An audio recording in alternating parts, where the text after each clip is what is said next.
Ito talaga yung dahilan mga tol 'no, kung bakit, ayaw bitawan ng China itong, West Philippine Sea. Kung bakit kahit napakalayo na sa kanila, talagang todo angkin sila 'no. At eto rin ang dahilan mga tol kung bakit hindi natin dapat bitawan itong West Philippine Sea. Kasi talagang magiging, 'pag nagkataon tiba-tiba talaga ang Pilipinas dito mga tol. Yan ang ating panonoorin.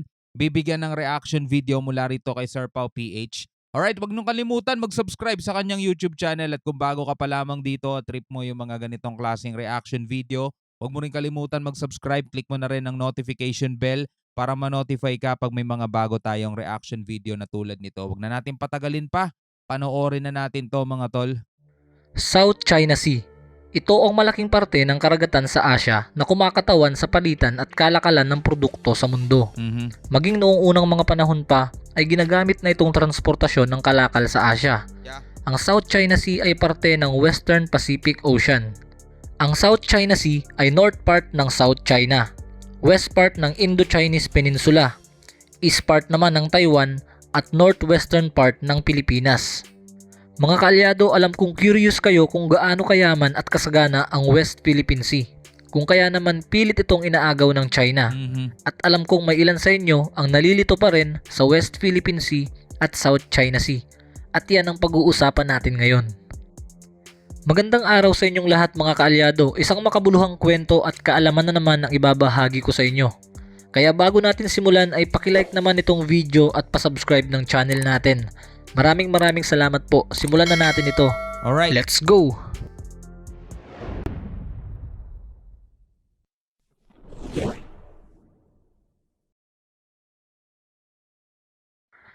Ano nga ba talaga ang West Philippine Sea? Ang West Philippine Sea po ay ang mga teritoryo sa South China Sea na pag-aari ng Pilipinas. Yes, tama po kayo. Ang South China Sea at West Philippine Sea ay iisa lamang. Ang mga teritoryo at isla na sakop ng West Philippine Sea ay kabilang ang Panatag Shoal or Scarborough Shoal, Kalayaan Island Group at ilang portion ng Spratly Island. Lahat ito ay within the exclusive economic zone ng Pilipinas. Noong 1982, ang lahat ng conflict regarding maritime claims sa South China Sea ay niregulate o pinangasiwaan ng United Nations Convention on the Law of the Sea at nag-take effect noong 1994. UNCLOS po ang konstitusyon na may hawak sa mga panuntunan sa world oceans and seas. Dito ay malalaman nyo kung bakit nagkaroon ng West Philippine Sea. Ayon po kasi sa UNCLOS, every coastal state o lahat ng bansa na nakapalibot dito sa South China Sea ay pagmamay-ari ang 200 nautical mile exclusive economic zone mula sa shoreline ng kanilang bansa. Kaso ito tanong no, nabibigyang halaga pa ba yung UNCLOS mga tol, no? Nagiging effective pa ba siya? Kasi kaya nga nagkaroon ng ganyan para mawala yung mga conflict, 'di ba? Agawan niya ng kumbaga parang isang lupa na may nakapalibot na mga bahay. Ngayon nag-aagawan kung sino pinakamalaking mababakuran, 'di ba? Kung sino ang walang nabakuran at kung sino yung may gusto pang bakuran, 'di ba? So nagkaroon ng batas para ma-regulate 'yan para mawala yung mga conflict, binigyan ng tiga 200 nautical miles bawat isa. Ang problema, itong pinakamalaking bansa, mga tol, ay masyadong gahaman. No? Ang gusto nila, hindi 200 nautical miles, ang gusto nila buo. Mga tol, no? Kumbaga, ito, imagine mo to, ito yung mga bahay na nakapalibot, tapos merong bakanting lupa sa gitna. So ang ginawa ng barangay, o sige, bakuran nyo na gaganitong size lang dapat. Bakuran nyo, taga ganitong size lang. Pero ang gusto nitong isang gahaman na nandirito, hindi, gusto ko buong lupang yan, akin yan. Ganon, pinamana sa akin yan ng mga ninuno ko. Nakasulat yan sa libro namin, na kami rin ang gumawa, o di ba? Ganon ang datingan mga tol. Ngayon, yung barangay, walang magawa. Nagpapatupad lang ng batas, pero sabi niya, basta may batas na tayo, bahala na kayo dyan. Wala siyang otoridad o wala siyang yung mga pulis na nagpapatupad o nag-i-implement ng batas na yun. So, ganon din dito mga tol. Kanya-kanya tayong bansa, kanya-kanyang labanan pa rin yan. No? Di bali, parang para saan pa yung UNCLOS, di ba? Ganon din. Pwedeng pagmulan din pala ng gera yung agawan ng teritoryo dyan sa dagat.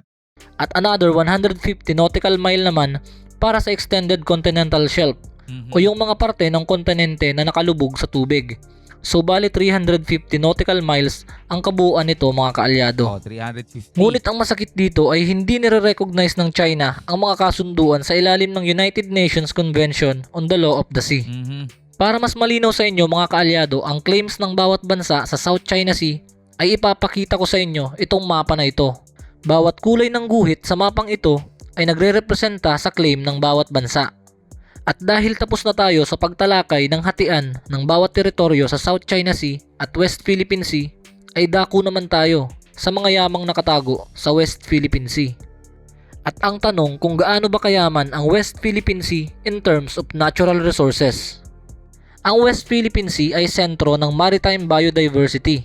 Ang South China Sea kabilang ang West Philippine Sea ang may hawak sa 12% ng world annual fish catch. Napakalaking porsyento nito na nagkakahalaga ng 21 billion US dollars. Ang Kalayaan Island at kanlurang bahagi ng Palawan naman na humahawak sa 10% ng Exclusive Economic Zone ng Pilipinas ay approximately 20% ang ambag nito sa total marine fish catch kada taon ng ating bansa. Grabe. Umaabot ng 5 milyong tonelada ang nahuhuling isda dito taon-taon na sumusuporta sa pamumuhay ng mga mangingisda araw-araw. Tahanan din ito ng napakalawak na mga coral reefs na nagsisilbing spawning ground o pangitlugan ng mga ilang popular na seafood sa bansa, gaya ng tuna, galunggong at danggit. Sinasabing nakasalalay sa Kalayaan Group of Island ang susi sa long-term sustainability o pagpapanatili ng marine resources ng Pilipinas, kabilang ang mga migratory fishes, pating, balyena at iba pang marine creatures na naglalakbay sa alon at current ng tubig sa West Philippine Sea at Pacific Ocean. Bukod sa marine resources, ay mayaman din sa coral reefs ang West Philippine Sea. At alam nyo ba na hindi biro ang lawak ng coral reefs dito?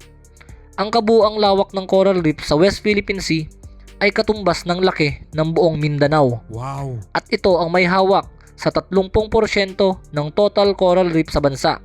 Nadiskubre din ng mga scientists ang daang-daang bagong species ng isda, coral, seagrass at iba pang marine life sa West Philippine Sea. Biruin nyo, ganun kalaki, no? Yung corals natin, sing laki ng buong Mindanao, mga tol. Kaso nga lang, yung dito sa may bandang sinira na ng bansang ayaw pa talaga nilang aminin di ba? Durug-durug na yung mga corals doon. Iba na yung itsura, mga tol. Ang marine biodiversity sa West Philippine Sea ay kabilang sa mga pinakamataas sa buong mundo at isa sa pangunahing pinagkukunan ng mga natural na sangkap na ginagamit sa pharmaceuticals at mas epektibo nga raw ito sa mga kasalukuyang nasa merkado ngayon. At bukod pa dyan ay may hati din na natural compound ang West Philippine Sea na sangkap sa pag-produce ng mga environmental friendly products gaya ng organic pesticides, cosmetics, at nutritional supplements. At hindi pa dyan nagtatapos ang likas na yamang matatagpuan sa West Philippine Sea. Dahil ang huli sa ating tatalakayang yaman ay ang oil and natural gas. Yan. Langis ang isa sa numero 1 basihan para maging makapangyarihan at mayaman ng isang bansa. At isa rin yan, mga tol, sa nagiging dahilan kung bakit nagkakaroon ng gera, mga tol. Dahil sa mga deposit ng langis. Naalala niyo dati, di ba, yung Afghanistan, nagkaroon ng gulo dyan, gera dyan, dahil sabi nagtatago ng weapon of mass destruction, di ba?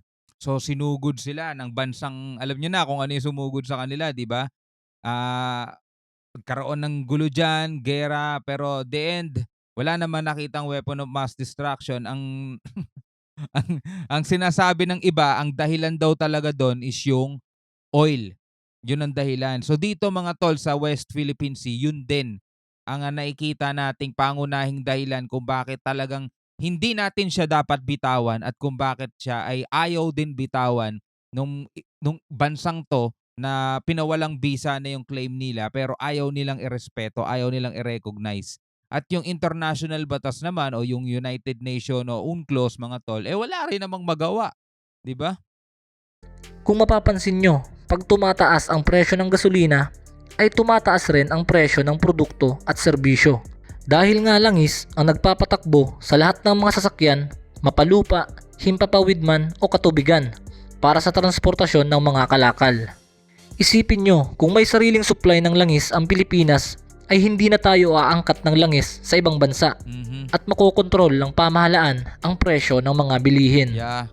Ayon sa Liquefied Petroleum Gas Marketers Association, ang West Philippine Sea ay mayaman sa oil and natural gas na pag ginamit nga raw sa pag-supply ng kuryente ay kayang supplyan ang grids ng Luzon, Visayas at Mindanao ng 20 taon. At base naman sa geological surveys, ang US Energy Information Administration ay hinihinalang nasa 55.1 trillion cubic feet ng natural gas at 5.4 billion na bariles ng langis ang matatagpuan sa West Philippine Sea. At ang halos karamihan sa lahat ng porsyento ng resources na ito ay nasa Reed Bank o Recto Bank sa Spratly Island. At dagdag naman ni Justice Antonio Carpio na ang West Philippine Sea ay potentially rich in methane hydrates na sinasabing isa sa fuels of the future. Wow. At ang katumbas ng methane na matatagpuan dito ay kayang supplyan ng panggatong ang ekonomiya na kasing laki ng China ng halos 130 years. Biruin mo, no? Kasing laki ng China, mga tol. Kayang supplyan sa loob ng 130 years.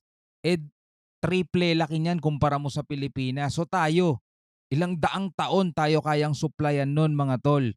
Hindi lang tayo ngayon pati yung mga next generation natin, future generation. Kaya ngayon yung sinasabi natin, mga tol, kung bakit kailangan talagang ipaglaban itong West Philippine Sea, mga kapatid. Kasi hindi lang tayo mga nabubuhay ngayon ng makikinabang dito, kundi yung mga susunod pang henerasyon kung hindi pa magwawakas ang daigdig, 'di ba? Maabutin pa nila 'yon, 'di ba? Pero kung ang namumuno natin magiging papayag maging probinsya na lang ng China ang Pilipinas, yari tayo diyan, mga tol. Yung atin dapat magiging limos na lang sa atin 'yan, mga tol, no? Ikaw, ano masasabi mo diyan? Comment ka sa baba. I mean, kayang matugunan ng methane hydrates na ito ang pangangailangan ng ating bansa ng halos 130 taon.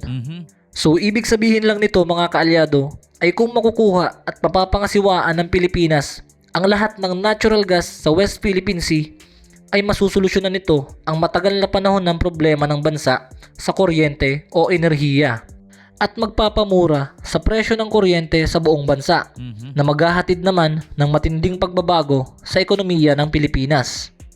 True. At ito nga ang mga dahilan kung bakit kailangan talagang ipaglaban natin ang karapatan natin sa West Philippine Sea. Siguro kung hindi lang nga sagabal ang China sa mga plano ng pamahalaan sa West Philippine Sea, siguro ay nakabangon na ang ekonomiya ng ating bansa ngayon. Malamang. At sigurado ako dun, mga kaalyado. Sa ngayon, mga kaalyado, ay hindi pa rin tapos ang laban ng ating bansa sa West Philippine Sea. Dahil patuloy na iginigiit ng China ang karapatan daw nila sa mga teritoryo natin. Kaya patuloy nating suportahan ang ating pamahalaan sa mga hakbang na ginagawa nito para makamit ang matagal nang ipinagkakait sa atin na karapatan.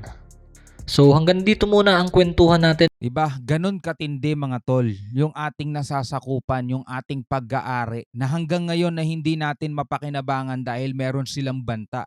Diba? Na kapag kaya na in-explore natin, hindi daw natin magugustuhan na mangyayari. Yun ang banta nila. So tayo naman, syempre bilang isang mahirap na bansa pa, mga kapatid, hindi tayo maka-action ngayon. Kasi hindi talaga natin kakayanin, mga tol. Manalo man tayo sa gera, talo tayo naman pangkalahatan dahil talagang babagsak ang ekonomiya ng Pilipinas at mahihirapan tayo basta-basta mabawi. Etong pag-e-explore naman ng langis hindi rin ganun kadali yan, mga tol. Kailangan din dyan ng matinding pondo at budget talaga, no? Pero eto nga, no, ngayon pa lang hindi na talaga natin dapat bitawan yan. Di man natin siya mapakinabangan ngayon, pero darating ang panahon na talagang mapapakinabangan yan ng future generation natin. At kailangan manalo tayo dyan at hindi tayo papayag na kubkubin talaga ng ibang bansa itong ating pag-aari, 'di ba? At sana naman, no, sana dumating yung panahon na itong mga nagre-regulate daw kuno, mga nagpapatupad daw ng batas para mawalan ng conflict, pero may conflict pa rin hanggang ngayon, magkaroon sila ng pangil din, no? Magkaroon sila ng